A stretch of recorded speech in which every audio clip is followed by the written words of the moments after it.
তোমাদের মধ্যে অনেকেই মনে করো তোমাদের সাকসেস না পাওয়ার পেছনে একটা অন্যতম কারণ হলো তোমাদের মধ্যে থাকা দুর্বলতা। আর এই দুর্বলতার কারণেই তোমরা অনেকেই অনেক কিছু করতে চেয়েও করতে পারো না, তোমাদের লক্ষ্যের দিকে এগিয়ে যেতেও পারছো না। তুমি বুঝতে পারছো লাইফে তোমাকে কিছু করতে হবে, কিন্তু এই দুর্বলতা যেন তোমাকে আষ্টে পৃষ্ঠে বেঁধে রেখে দিয়েছে। তুমি চাইলেও এখান থেকে ওভারকাম করতে পারছো না, বরঞ্চ এর শিকড় তোমার মাইন্ডের ভেতরে ঢুকে তোমার মাইন্ডটাকে আঁকড়ে ধরে রেখে দিয়েছে। আর এখান থেকেই ধীরে ধীরে নেগেটিভ থটস জন্ম নিচ্ছে।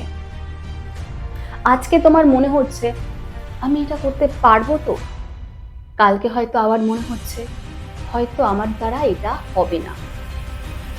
আর এই করতে করতেই বেশিরভাগ মানুষ নিজের দুর্বলতার কাছে হার মেনে নেয়। কিন্তু ভাবো তো, যদি এমন হয় যে তোমার দুর্বলতাটাই তোমার সব থেকে স্ট্রেংথ পয়েন্ট হয়, যদি তোমার এই উইকনেস গুলোই তোমার প্রধান শক্তির আধার হয়ে দাঁড়ায়, তাহলে কেমন হবে? জাস্ট ভাবো, তুমি সাকসেসের পথে হাঁটছো, সেখানে যে বাধাগুলো এতদিন ছিল বা যেগুলোকে তুমি বাধা মনে করতে, সেটাই তোমার সব থেকে স্ট্রেংথ পয়েন্ট। তাহলে আর বাধা থাকলো? আজকের এই ভিডিওতে আমি আলোচনা করব কিভাবে তুমি তোমার দুর্বলতাকে তুমি তোমার শক্তিতে রূপান্তরিত করবে। তাই ভিডিওটি স্কিপ না করে আমার সঙ্গে থাকো এবং প্রথম থেকে শেষ পর্যন্ত দেখতে থাকো। নমস্কার, আমি সুদেশনা। লুমিয়া লাইফে তোমাদের প্রত্যেককে স্বাগত জানাই। স্বপ্ন দেখো, স্বপ্ন দেখাও, আর স্বপ্নকে বাস্তবায়িত করো।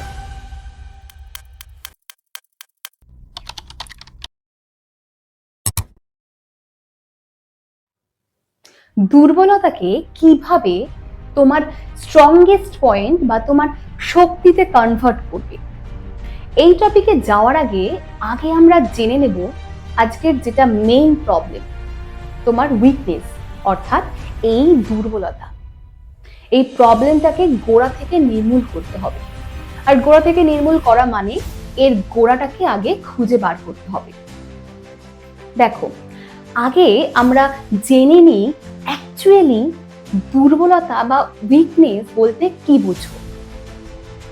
তোমরা যেটাকে তোমাদের দুর্বলতা মনে করছো, সেটাই কি আসল দুর্বলতা? একটা এক্সাম্পল দিই। ধরো, তুমি খুব ভালো গান করো। তোমাদের মধ্যে অনেকেই আছো যারা আসলেই খুব ভালো গান করো। এবার তুমি একটা ইভেন্টে পার্টিসিপেট করতে যাচ্ছ। সেই ইভেন্ট 3টি পার্টে কমপ্লিট হবে। ফার্স্ট পার্ট হবে ডিবেট, সেকেন্ড পার্টে থাকছে ড্রয়িং, অ্যান্ড ফাইনাল পার্টে গান। তো বলা যেতেই পারে সেই ইভেন্টে তোমার সব থেকে স্ট্রংগেস্ট পয়েন্ট অবভিয়াসলি গান। কিন্তু ধরো ছোট থেকে তুমি ডিবেটে পার্টিসিপেট করেছো টুকটাক, তো ওর ওপর একটু এফোর্ট দিলেই কমপ্লিট হয়ে যাবে, মানে এটাকে তুমি দেখে নিতে পারবে। তাহলে বলা যেতে পারে ওই কম্পিটিশনে তোমার সব থেকে উইকেস্ট পয়েন্ট ড্রয়িং, যেটা তুমি কখনো করোনি বা চেষ্টাও করোনি। এবার ভালো করে বোঝো, ড্রয়িংটা কি আসলেই তোমার দুর্বলতা? মানে তুমি কি শিওর এটা বলতে পারো যে তুমি ড্রয়িং পারবেই না? পারো না। তার কারণ তুমি যদি চেষ্টা করো, তুমি অবশ্যই হতে পারে যে তুমি ভালো ড্রয়িং করছো। তাহলে দুর্বলতাটা কোথায়? কোনটা আমাদের দুর্বলতা?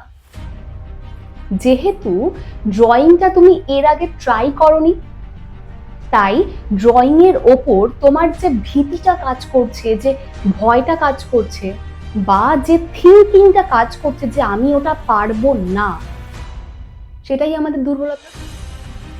ভালো করে ভাবো। তার কারণ তুমি চেষ্টা করলে অবভিয়াসলি ড্রয়িং করতেই পারো, চেষ্টা করলে তো মানুষ সবই পারে, তাই না? তাহলে অ্যাকচুয়াল আমাদের যেটা দুর্বলতা সেটা হচ্ছে ওই কাজটার উপর বা ওই বিষয়টার উপর আমাদের যে থিঙ্কিং। তাহলে আমাদের এই থিঙ্কিং বা এই ভয়টাকে ওভারকাম করতে হবে, তাই না? এই ভয়টাকে জয় করতে হবে যদি তোমার দুর্বলতাটাকে তোমার সব থেকে স্ট্রংগেস্ট পয়েন্টে কনভার্ট করতে হয়। তোমার দুর্বলতাকে কিভাবে তোমার শক্তি অর্থাৎ তোমার স্ট্রংগেস্ট পয়েন্টে পরিণত করবে তার উপায়গুলো নিয়ে আলোচনা করব। কিন্তু তার আগে আমার পার্সোনাল একটা ঘটনা বলি। ছোটবেলায় আমি খুব ইন্ট্রোভার্ট টাইপের ছিলাম। আমি কারোর সাথে কথা বলতাম না, নিজের মধ্যে থাকতাম। আমি বুঝতে পারতাম না আমি কি কথা দিয়ে শুরু করব, কি কথা বলবো, বা কোনো কথা আমাকে বলে তার পরিপ্রেক্ষিতে আমি কি বলবো। তো এই যে আমার যে থটসটা ছিল এটা আমার মনের মধ্যে জাঁকিয়ে বসেছিল। কিন্তু ক্লাস 10-এর পরে আমি ফিল করলাম যে কথা বলতে না পারা, মানুষের সঙ্গে সঠিকভাবে কমিউনিকেট করতে না পারা আমার লাইফে কিন্তু বড় একটা ইম্প্যাক্ট ফেলছে। আমি দেখতাম আমার মা সবাইকে নিয়ে খুব ভালো মতো হেসে খেলে কথা বলবে, সবাইকে নিয়ে চলবে, আর এর ফলে সবাই আমার মাকে খুব ভালোবাসতো। আমি ঠিক করে নিলাম আমাকেও মায়ের মতো কথা বলতে হবে। আমি নিজের যে এই যে থটস, কথা বলতে পারি না, এই যে থটস, এই যে ভাবনা, এই যে ভয়, এর উপর কাজ করা শুরু করলাম। আমি প্রথমে কি করতাম, বাড়ির আয়নাতে দাঁড়িয়ে দাঁড়িয়ে নিজের সঙ্গে কথা বলতাম, নিজের চোখের দিকে তাকিয়ে মনে যা আসতো তাই বলতাম। ধীরে ধীরে আমার মায়ের সাথে কথা বলতাম, একটু বেশি পরিমাণে কথাটা বাড়ালাম। ভাইয়ের সাথে কথা বলতাম, আমার বন্ধু বান্ধবীদের সাথে কথা বলা শুরু করলাম। আর এইভাবে আজকে আমি বিপরীতের মানুষটার সঙ্গে আমার নিজের মনের যে অভিব্যক্তি সেটা শেয়ার করতে পারি, কমিউনিকেট করতে পারি। এই কথাটা তোমাদের বলার একটাই কারণ, আমি যে তোমাদের পয়েন্টগুলো বলবো সেইগুলো আমার এই এক্সপিরিয়েন্স থেকেই বলবো। তাই এই পয়েন্টগুলো তুমি স্টেপ বাই স্টেপ ফলো করো। আমি কথা দিচ্ছি, আমি রেজাল্ট পেয়েছি, তুমিও 100% রেজাল্ট পাবে। তাহলে প্রথমে তুমি কি করবে? দেখো, কোনো সমস্যার সমাধান করতে গেলে তোমাকে আগে গোড়ায় ঢুকতে হবে, তোমাকে আগে খুঁজে বার করতে হবে সমস্যাটা কি। তাই তোমার যে দুর্বলতাগুলো সেগুলোকে তোমাকে খুঁজে বার করতে হবে। তুমি সবকিছু থেকে ডিটাচ হয়ে যাও, কোনো কাজ তোমাকে একদিনের জন্য করতে হবে না। নিজের মধ্যে মাইন্ডফুলনেস থাকো, মেডিটেশন করতে পারো, একটা স্ট্রংগেস্ট ওয়ে মাইন্ডফুলনেস থাকার। এবং বসে বসে ভাবো তোমার মধ্যেকার স্ট্রংগেস্ট পয়েন্টগুলো কোনটা আর তোমার সব থেকে উইকেস্ট পয়েন্ট কোনগুলো।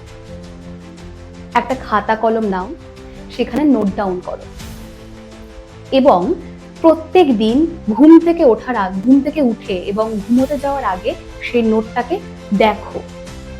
এতে কি হয়, তুমি যতবার সেই নোটটাকে দেখবে তোমার মাইন্ডে সেটা বসে যায়। এরপরের স্টেপ কি হবে? এরপরে এই যে তুমি নোট ডাউন করলে এটাকে তুমি তোমার মাইন্ডকে বোঝাও, পজিটিভ ইম্প্যাক্ট ফেলো। কিভাবে?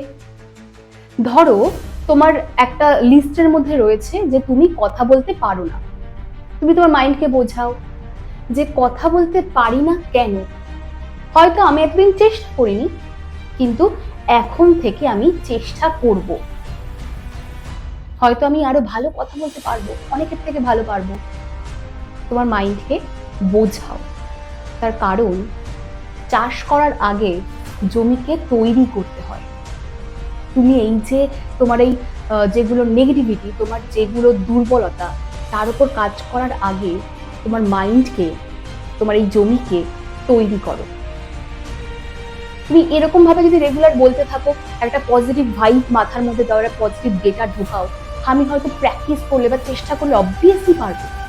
তোমার মাইন্ড সেটাকেই সত্যি ভাববে আর সেই রকম ভাবেই কাজ করতে তৈরি হয়ে যাবে। এরপরে তুমি একটা একটা করে তোমার যে দুর্বলতাগুলো রয়েছে তার উপর কাজ করা শুরু করো। প্রত্যেকদিন সেগুলোকে নিয়ে প্র্যাকটিস করো। আর এই করতে করতে সেই টপিকের ওপর তোমার মাইন্ডে যে থিঙ্কিংটা ছিল সেটা অটোমেটিক্যালি ব্রেক হয়ে যাবে। আর এই রকম ভাবে প্র্যাকটিস করতে করতে একটা সময় তুমি এই বিষয়ে আরো আপগ্রেড হবে। তুমি সেই বিষয়টাকে অনেকটা ভালো মতো রপ্ত করতে পারবে। আর যখনই তুমি সেই বিষয়টাকে রপ্ত করতে শিখে যাবে তখনই তোমার মধ্যে একটা কনফিডেন্স বুস্ট করবে।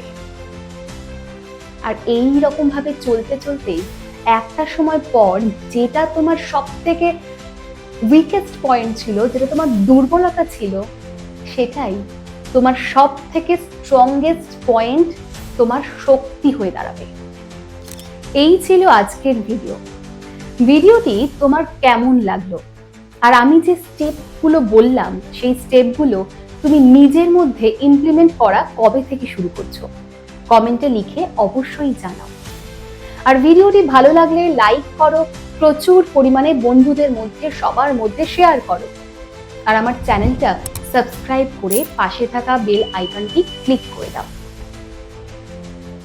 নিজেকে পজিটিভ রাখো আর তার সঙ্গে স্বপ্ন দেখো, স্বপ্ন দেখাও আর স্বপ্নকে বাস্তবায়িত করো। লুমিয়া লাইফ, রেডিয়েট পজিটিভিটি, রিজনেট লাভ।